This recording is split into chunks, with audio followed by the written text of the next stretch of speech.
Juan José Gómez Centurión. Lo vamos a saludar. ¿Qué tal? Buenas noches, Juan José. Carlos Bukovac y Laureano Martínez los saludan aquí en Filosofía con Vocales. Hola. Hola. Sí, ahí lo escucho, Juan José. ¿Cómo le va? Hola, ¿cómo le va? Muy bien, ¿cómo está? Muy bien, todo en orden. Bueno, ahí teníamos alguna dificultad técnica, pero medio que se va superando. Bueno, le quería comentar, Juan José, antes que nada, bueno, gracias por la comunicación y por charlar con nosotros. Nuestro programa, en principio, apunta más hacia el pensamiento, hacia la filosofía, no está tanto en la coyuntura política. Pero como sabemos que el sector al que usted representa está pregonando una defensa de la vida como ningún otro sector lo está haciendo y los programas que hemos hecho últimamente van por ese lado, bueno, nos pareció interesante conversar con ustedes. Y antes de ir a esa cuestión en particular, también aprovechar para preguntarle, ¿no? Ya que usted fue candidato a presidente y sigue teniendo intenciones de participar en la política, preguntarle un poco por sus referentes desde el punto de vista del pensamiento, de la filosofía. ¿Quiénes son sus referentes? ¿A quiénes suele leer? ¿Con quiénes se formó Juan José? Bueno, yo me formé en la filosofía clásica, Aristóteles, Santo Tomás. Mi pensamiento tiene una raíz aristotélico tomista, los pensadores y los filósofos occidentales. Vengo de esa formación, vengo desde el secundario, vengo de esa formación y lo he sostenido a lo largo de mi vida.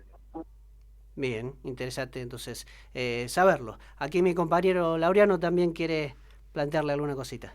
Muy buenas noches, señor Centurión. Gracias por contestarnos y gracias por su presencia virtual. Yo le quería hacer la siguiente pregunta. Se ha instaurado, digamos, de manera particular, o mejor dicho, masiva entre la gente, la expresión cultura de la muerte, refiriéndose, ¿no?, a estas ideas que tienen que ver con el aborto, reducción de la población y demás. ¿Cuál sería su opinión? Lo escucho muy mal. ¿Me puede repetir la pregunta si es Sí. tan amable? Porque lo escucho muy mal. Con muy mal retorno. Bien. Le decía que cuál sería su opinión respecto a la expresión llamada cultura de la muerte, que hace referencia sobre todo al tema del aborto y la reducción mundial.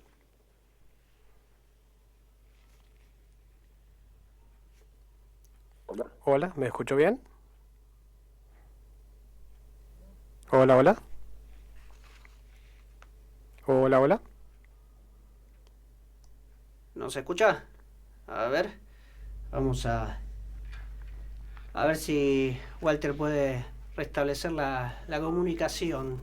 Al viejo sin gozar, eso que él mismo le llama felicidad, y si la tiene aquí la va a buscar allá. Tropieza tantas veces. Bien, mientras Walter trata de restablecer la comunicación que andaba ahí media flojita, son cosas que a veces pasan. Le comentábamos a la audiencia que puntualmente queríamos hablar con Juan José porque con gusto vemos que su sector político, que se identifica con el término NOS, está impulsando un proyecto que se denomina Adopto por Aborto. O sea, reemplazar a lo que se está produciendo actualmente, fácticamente legalizado el aborto, por la adopción. Y fundamentalmente apuntando a la adopción temprana. Un poco de eso ahora le vamos a preguntar después de que restablezcamos la comunicación y a ver si nos puede explicar. No es algo sencillo, implica reformar el Código Civil, sobre todo en esta idea de adopción antes del nacimiento, pero bueno, se está impulsando, se está haciendo algo que se llama iniciativa popular. Aparte de nuestro país, que tiene características demográficas en las cuales no está poblado de manera homogénea en todas partes. O sea, exacto. Bueno, ahí me dice Walter que se pudo restablecer la comunicación. A ver si ahora nos escucha mejor, Juan José. ¿Qué tal? ¿Lo escuchó? Sí, acá estoy de nuevo. Ahí está. Por toda la comunicación. Bueno, le pedimos a Laureano entonces que le reitere la pregunta que le hacía hace instantes. Sería la siguiente, Gracias. señor Centurión. Mire, se instauró de manera, digamos, colectiva, social, la expresión cultura de la muerte, refiriéndose a políticas abortivas, reducción de la población, etcétera, etcétera. ¿Cuál sería su opinión respecto a esto? Claro, es una cultura eutanásica. Es una cultura en donde se pretende instalar el empoderamiento de una persona sobre la vida de la otra. Ninguna persona en el país puede estar empoderada por arriba de la ley, digamos. El aborto es un delito. Primero, la vida del niño es un deber constitucional y es un sujeto de derecho desde la Constitución. Y después es un delito penado en el Código Penal, en donde hay 2 artículos del Código Penal que dice que en determinadas circunstancias, y solo en 2 circunstancias, el juez puede no penalizar ese delito, pero no deja de ser un delito. Bien, está claro. Y yendo un poco en profundidad a lo que veíamos que su sector político está impulsando a través de una iniciativa popular con la que se está juntando firmas y este término de reemplazar aborto por adopto. ¿Quiere contarnos en algunas palabras, en algunos breves minutos, de qué se trata este proyecto? ¿Cuál es el eje, el núcleo de este proyecto? ¿Cómo no? Sintéticamente, los argentinos, muchos sectores pro vida, después del año 2018, donde el Congreso rechazó la ley del aborto por más de 3 millones de personas en la calle, sobre todo en las provincias, hay muchos sectores de la Argentina, sectores pro vida, y en general los argentinos dicen, bueno, en la Argentina no hay ley de aborto. Hay una ley de aborto encubierta que nunca pasó por el Congreso, que es el mal llamado protocolo ILE, ¿no? Interrupción legal del embarazo. Que mal llamado digo porque no hay un interruptor para la vida que se interrumpe y se vuelve a acceder a la vida. La vida es una opción de vida o muerte, con lo cual es un crimen, es un asesinato. Segundo, no es legal, porque esto que decíamos recién, digamos, el bebé por nacer, el niño por nacer es un sujeto de derecho y el aborto es un delito penado en el Código Penal. Entonces, con este protocolo ILE, que es la joya de la corona del progresismo argentino, porque con un fallo de la Corte Suprema de Justicia, que es el fallo FAL, que además es un fallo ex post, se hizo un año después del aborto, con lo cual, desde el punto de vista jurídico es bastante cuestionable, digamos, lo tomó el Ministerio de Salud e hizo un protocolo primero bastante reducido y lo fue ampliando con el tiempo. La última ampliación lleva el protocolo ILE a menores de 13 años sin autorización de los padres. No, recordemos que esa misma menor, para entrar al quirófano por una apendicitis aguda, requiere la autorización de los padres, digamos, ¿no? Exacto. Entonces, este protocolo está generando varias cosas. Una de las cosas que genera es la promoción entre nuestras jóvenes de la cultura del aborto, esta cultura de muerte que hablábamos recién. Y subliminalmente, tácitamente, es como que viene a instalar el aborto, que es un delito, casi como un derecho. Lo otro que tenemos es, obviamente, que según los cálculos, que no hay cifras oficiales, pero los cálculos de los especialistas, se lleva entre 20 y 25 mil niños argentinos por año esta cultura de la muerte. Y lo tercero, que no es menor, digamos, es que induce y presiona todo el sistema de salud, a los médicos y a los enfermeros, para que vulneren su objeción de conciencia sobre la práctica abortiva y su juramento hipocrático.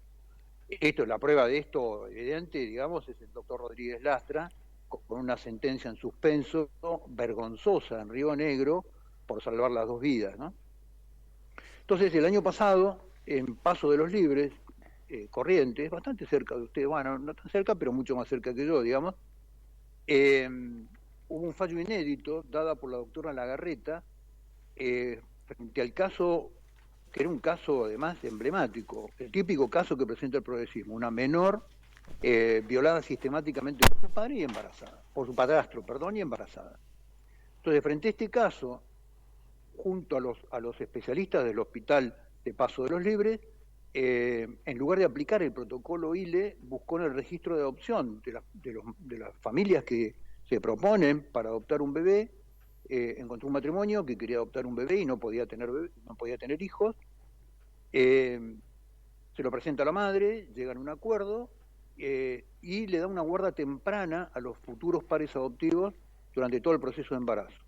A los 45 días de generado el proceso de embarazo, tal cual como reza el Código Civil, la madre ratificó por escribano su intención de dar el hijo en adopción, y a los 6 meses adopción completa. Entonces nosotros lo que vemos en este caso es que presenta 3 características inéditas. Primero, atiende el drama de la menor violada en un conflicto con su situación de embarazo por el origen, que era una violación. Segundo, atiende el interés explícito de un matrimonio que no podía tener hijos y quería adoptar un bebé. Y tercero, considera al bebé sujeto de derecho, tal cual como expresa la Constitución, y no un objeto de desecho para el tacho de basura. Está claro, ahí sí. Entonces, lo que se estaría generando es esta ayuda a que se mantengan las dos vías las dos vías a través de la adopción. La pregunta sería, bueno, ahora le porque cuento el proyecto, si quiere. muchas veces cuando se plantea no hacer el aborto e ir hacia el lado de la adopción, se nos dice lo difícil, lo complejo que es realizar una adopción en nuestro país, y particularmente esta idea de que sería necesario, por lo menos en lo que el derecho positivo argentino plantea, tener a la persona ya nacida. ¿Qué es entonces lo que plantearía el proyecto de ustedes para facilitar todo esto? Nosotros lo que decimos es, hay un fallo de una jueza que sienta jurisprudencia del mismo nivel del fallo ILE, que es el fallo NNA. Entonces, nosotros en el proyecto de ley, en la iniciativa popular, amparados en el artículo 39 de la Constitución, queremos la aplicación inmediata de la jurisprudencia de ese protocolo en reemplazo del protocolo del asesinato del bebé, porque ya hay un fallo jurisprudencial del mismo nivel que el fallo FAL, que es el fallo NNA de la doctora Lagarreta. Queremos la aplicación de ese fallo y además proponemos toda una institución de guarda y cuidado de la mujer o la menor en esta situación a cargo de los jueces durante todo el proceso de embarazo y posterior al parto, también para estimular y apoyar a las madres en esta situación, porque lo que el progresismo aduce en forma falsa en términos generales es que esto es un sistema el ILE es un sistema de defensa de la mujer. Obviamente todos sabemos que el aborto es una ideología de carácter global e internacional que baja por las grandes organizaciones que pagan y sostienen todo este modelo de campaña del aborto, digamos, ¿no? Entonces, con eso hemos elaborado una iniciativa popular. Como la cuarentena nos impide, obviamente, el contacto físico para buscar las firmas, amparado en la ley de gestión digital de todos los procesos administrativos del Estado, hemos creado un portal, www.firmanos.com.ar, www.firmanos.com.ar. Ingresando a ese portal, todos ustedes van a poder ver la calidad del proyecto que estamos presentando, colocando los datos personales que pide la ley para ratificar el proceso de acompañamiento con una firma. En el caso digital incluye el email. Nos van a poder acompañar en este proyecto para dar el debate político, para desterrar la ILE como práctica inmediata de solución al problema del abuso o la violación y reemplazarla por un procedimiento de adopción prenatal. Entiendo entonces que realmente sería necesario ese impulso legislativo a través del órgano que le corresponde, que es el Congreso de la Nación, para no tener que esperar siempre que aparezca como fue en este caso, ¿no? Una jueza que con mucho coraje habilitara a través de la Constitución y de los derechos humanos esta solución que se dio. Y bueno, correspondería y haría falta la reforma al Código Civil y Comercial. Bueno, ojalá que pedimos a buen puerto. Pedimos la modificación de un artículo del Código Civil que habla de los 45 días para hacer el procedimiento completo en forma prenatal. Bien. Laureano, le querías preguntar vos también. Sí, señor Centurión, lo siguiente, porque por ahí entre las falacias del sector progresista que le achaca al sector provida, sostienen, por ejemplo, de que el sector provida es hipócrita ya que ayuda o se preocupa por el niño por nacer, pero por ejemplo, una vez que ya está nacido, incluso adulto, se lo tilda de negro de, bueno, insulto, ¿verdad? ¿Usted cómo contestaría esto? Bueno, me parece que son dos temas distintos, digamos, ¿no? Un tema es la pobreza que ha generado el modelo progresista durante décadas en la Argentina, llevando a la Argentina a 50% de pobres, ¿no? Esa es otra discusión. Nosotros tampoco queremos traer los niños al mundo para entregárselos al Paco o a la droga que trajo este modelo político, ni a la pobreza, ni a la ignorancia. Pero esa es otra materia. Lo que primero hay que hablar es de un derecho vital que está consagrado en la Constitución Nacional, que es el derecho a la vida. No, ninguna ley de todo el plexo normativo de la Argentina habilita a nadie a decidir quién vive y quién no vive. Entonces, La Argentina está destruida en su plano económico, social, porque la dirigencia argentina ha roto con el pacto moral de origen que da sustento al pacto social que nos da origen como sociedad. Y si nosotros no restauramos ese pacto moral, es imposible tener un país exitoso en ninguno de los planos.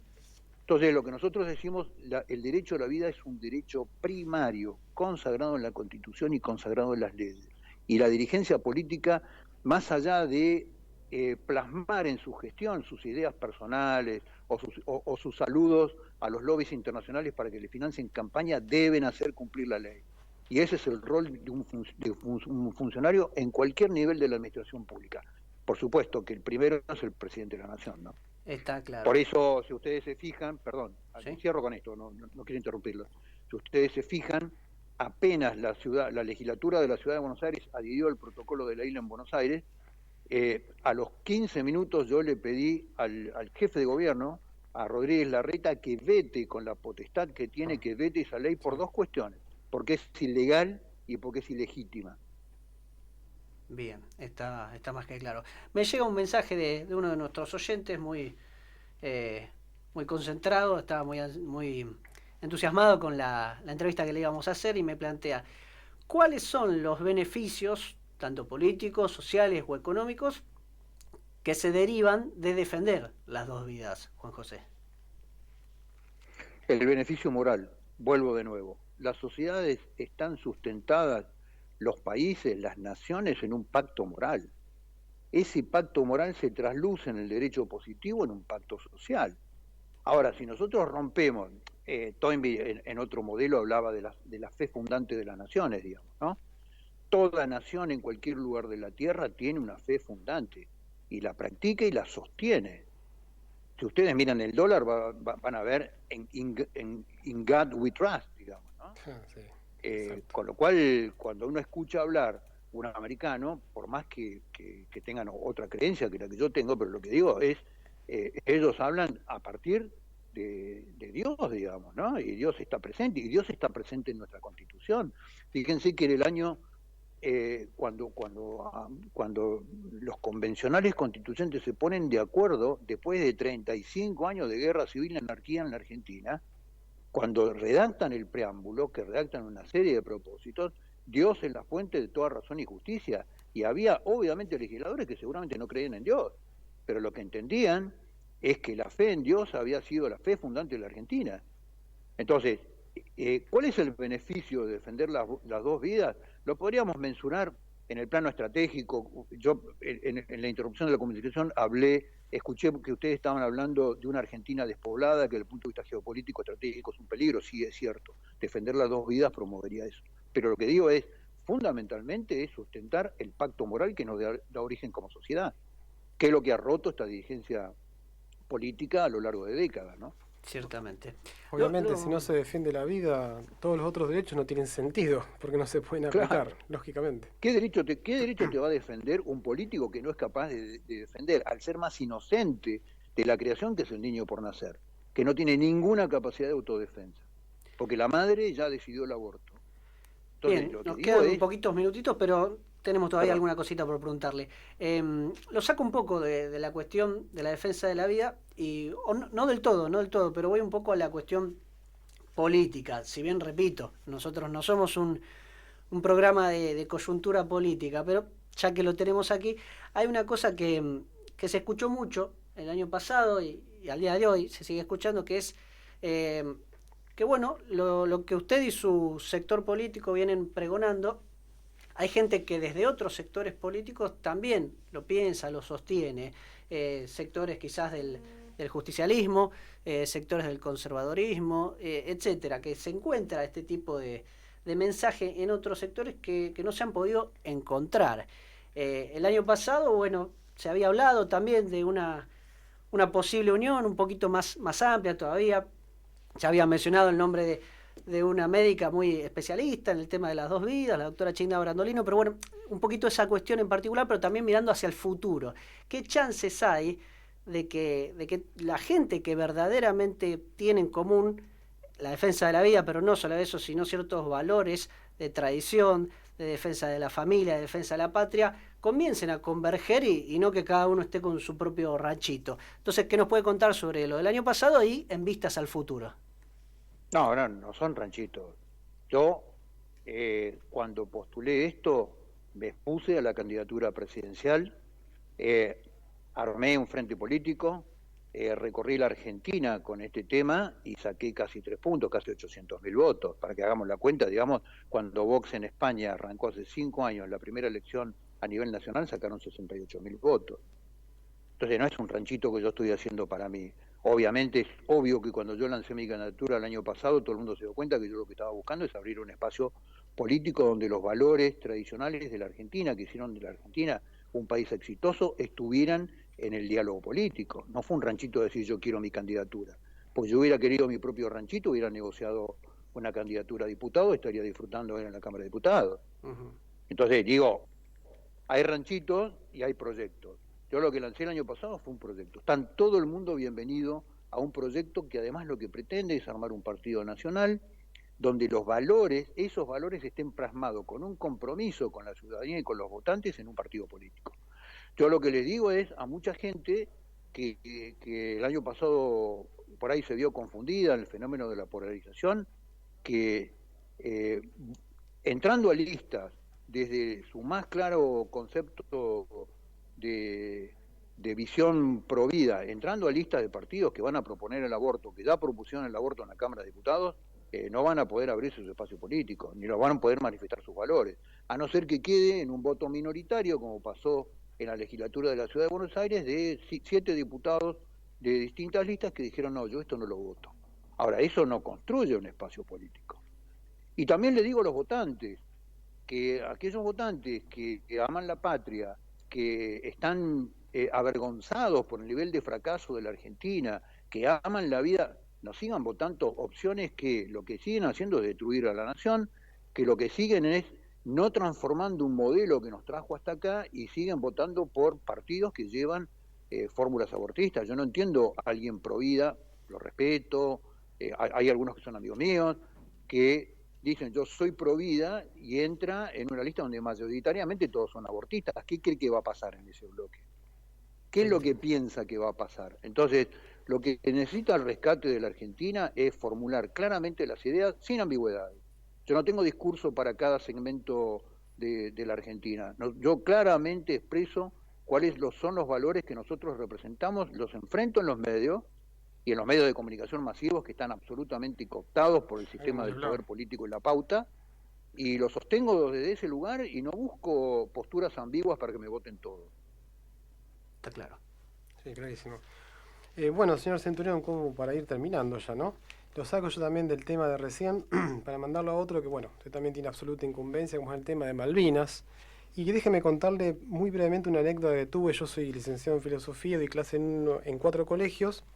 Y en un lugar de ellos, no importa cuál, cuando fue el motivo del 2 de abril, sabemos, ¿no?, el tema de Malvinas, nos pidieron los profesores, que ya estábamos todos por el tema de la pandemia, que preparamos clases especiales con los chicos y demás. Bueno, yo preparé una en la cual había mandado un ejercicio que mis chicos buscaran biografías de 4 personas relacionadas con Malvinas.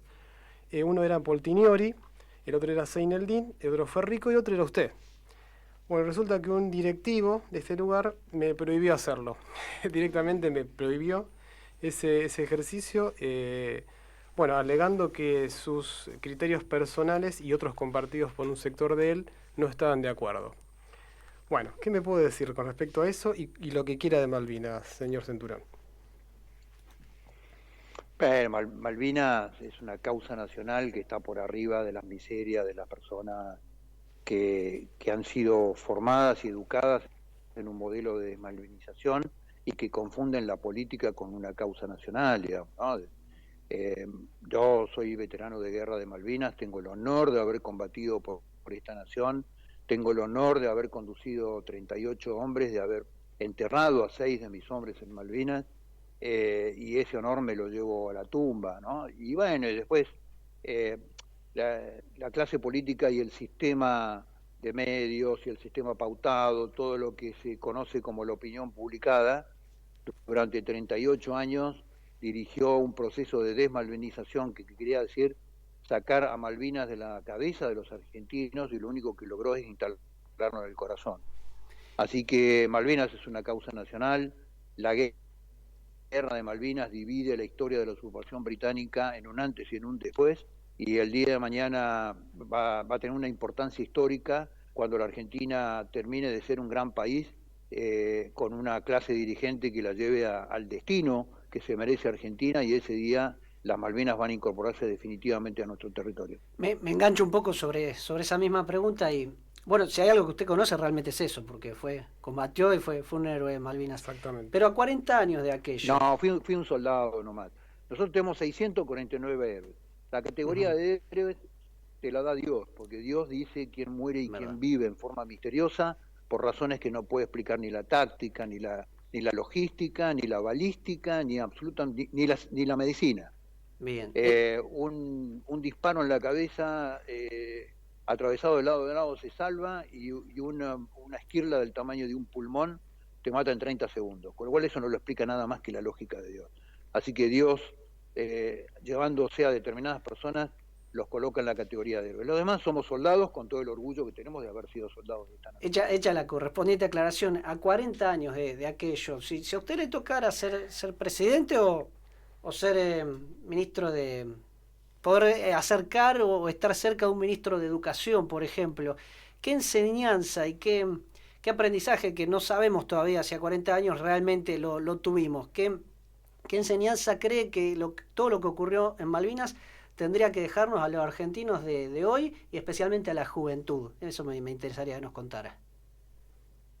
Pero yo creo que la historia de Malvinas, podríamos hablar 6 horas de esto, ¿no? Pero digo, la historia de Malvinas, en principio, y vista a lo largo del tiempo, lo que desde el punto de vista diplomático de relaciones internacionales, realmente coloca a la Argentina en un país que ha derramado sangre en el reclamo de lo que cree que es su territorio, sin fijarse las consecuencias. Y después está el enorme ejemplo de los hombres que participaron en Malvinas. Malvinas ha generado un capital humano fenomenal que la Argentina ha despreciado durante 40 años, ¿no? Cuando digo capital moral, digo capital moral en términos de valores, en términos de aprendizaje, en términos de heroísmo, en términos de coraje, en términos de valor.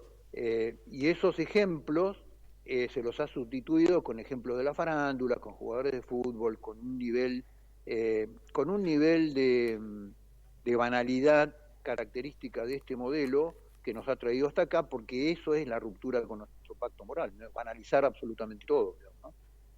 Muy bien, ha sido entonces más que claro Juan José Gómez Centurión, dialogando aquí con nosotros en Filosofía con Vocales. Realmente le agradecemos mucho, Juan José. Vaya a saber por dónde deparará el destino político, pero realmente hacemos votos porque este mensaje suyo se una con muchísima más gente que hay a lo largo y ancho de nuestro país y pueda hacerse un poquito más grande de lo que viene siendo, porque compartimos estos ideales de familia, de patria, de educación, de tradición. Ha sido un placer para nosotros. Exactamente. No, yo les agradezco a ustedes y quedo a disposición para cuando ustedes crean conveniente. Muchísimas gracias, señor Centurión, por estar en Filosofía en Vocales y pasar un rato con nosotros y con la gente que nos escucha. Muchas gracias. Hasta pronto. Un placer, gracias.